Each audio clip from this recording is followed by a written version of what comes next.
Hello everyone. तो जैसा कि हम लोग क्लास 12 ऑब्जेक्टिव की तैयारी में लगे हुए हैं और ऑब्जेक्टिव की तैयारी को आगे बढ़ाते हुए हम लोग पहुंच गए हैं अब रविंद्रनाथ टैगोर की तरफ। तो रविंद्रनाथ टैगोर की रचनाओं के बारे में आज हम लोग स्टडी करेंगे। यानी आज मैं बताने वाला हूं आपको वर्क्स ऑफ रविंद्रनाथ टैगोर कि रविंद्रनाथ टैगोर ने कौन कौन सी रचना की है। उनकी रचना बहुत इम्पॉर्टेंट है जो कि हमारे ऑब्जेक्टिव एग्ज़ामिनेशन में आते हैं। तो चलिए शुरू करते हैं हम लोग, और साथ ही वीडियो को अंत तक देखिएगा क्योंकि लास्ट में आज मैं रविंद्रनाथ टैगोर की रचनाओं को याद करने के लिए एक महत्वपूर्ण तरीका और विधि बताऊंगा जिससे कि आपको आसानी से याद हो जाएगा। चलिए तो शुरू करते हैं। रविंद्रनाथ टैगोर की सबसे महत्वपूर्ण रचनाओं में सबसे लोकप्रिय उनकी रचना है द गीतांजलि। जी हाँ, रविंद्रनाथ टैगोर की बहुत महत्वपूर्ण रचना है द गीतांजलि। एग्ज़ाम में आ सकता है कि who has been composed Gitanjali, या गीतांजलि को किसने लिखा है, तो आप बताएंगे कि ये रविंद्रनाथ टैगोर की लिखी हुई रचना है। ओके, बढ़ते हैं इनकी अगली रचना के तरफ। तो रविंद्रनाथ टैगोर की अगली रचना है गोरा। जी हाँ, गोरा इनकी रचना है जो कि बहुत ही महत्वपूर्ण है, काफ़ी प्रसिद्ध हुई है। तो आप याद रखेंगे रविंद्रनाथ टैगोर की रचना है गोरा।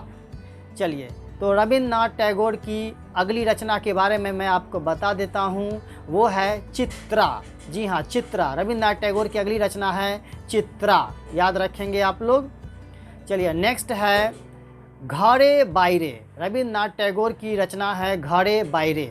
ये सारी किताब रविंद्रनाथ टैगोर की लिखी हुई है जो कि ऑब्जेक्टिव में आता है, मैचिंग में भी आता है। मैं सारी क्लास में मैं आपको बता देता हूँ ये बात, और जो लोग नहीं देखे होंगे वो सारी वीडियो को देखिए। जितने भी महत्वपूर्ण ऑथर्स हैं जिनके बारे में, उनकी रचनाओं के बारे में पूछा जाता है एग्जामिनेशन में, ऑब्जेक्टिव क्वेश्चन में, मैं वो एक जगह कलेक्ट करके आपको बता रहा हूँ। आप कॉपी कलम साथ में रखना नहीं भूलिए, और साथ में हो सके तो आप नोट कर लीजिए, इससे आपके कॉपी में रहेगी तो बार बार वीडियो नहीं देखनी पड़ेगी और आप आसानी से एग्ज़ाम के समय इसे याद कर पाओगे। ओके, तो बढ़ते हैं। रविंद्रनाथ टैगोर की अगली रचना मैं आपको बताता हूँ जो कि है जनगण मन।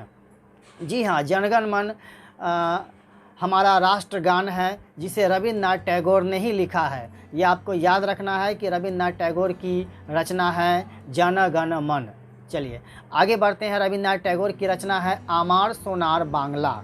जी हाँ, आमार सोनार बांग्ला, ये भी रविंद्रनाथ टैगोर की लिखी हुई रचना है। आप बिल्कुल याद रखेंगे अपने माइंड में, और इससे क्या होगा कि आप अपने एग्जामिनेशन में आसानी से ऑब्जेक्टिव क्वेश्चन सोल्व कर पाएंगे। तो इनकी अगली रचना है रविंद्रनाथ टैगोर की नौका डूबी, जो कि रविंद्रनाथ टैगोर ने लिखा है। और इनकी ये रचना अगर आप याद रखते हैं तो ऑब्जेक्टिव क्वेश्चन जो आएंगे उसमें आप आसानी से चूज़ कर पाएंगे कि राइट ऑप्शन कौन सा होगा। तो ये भी रविंद्रनाथ टैगोर की बहुत महत्वपूर्ण रचना है नौका डूबी, जो कि आप याद रखेंगे। चलिए, इनकी अगली रचना है रविंद्रनाथ टैगोर की द क्रिसेंट मून।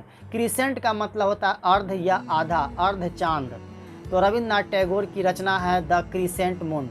ये इनकी इम्पॉर्टेंट वर्क्स है रविंद्रनाथ टैगोर की। एक बार मैं फिर से बता देना चाहूँगा कि रविंद्रनाथ टैगोर की कौन कौन सी रचना मैं बताया, एक बार फिर से आप नोट कर लीजिए, और पॉसिबल हो तो आप स्क्रीनशॉट भी ले सकते हैं, इससे एक साथ सारा आपके पास नाम आ जाएगा।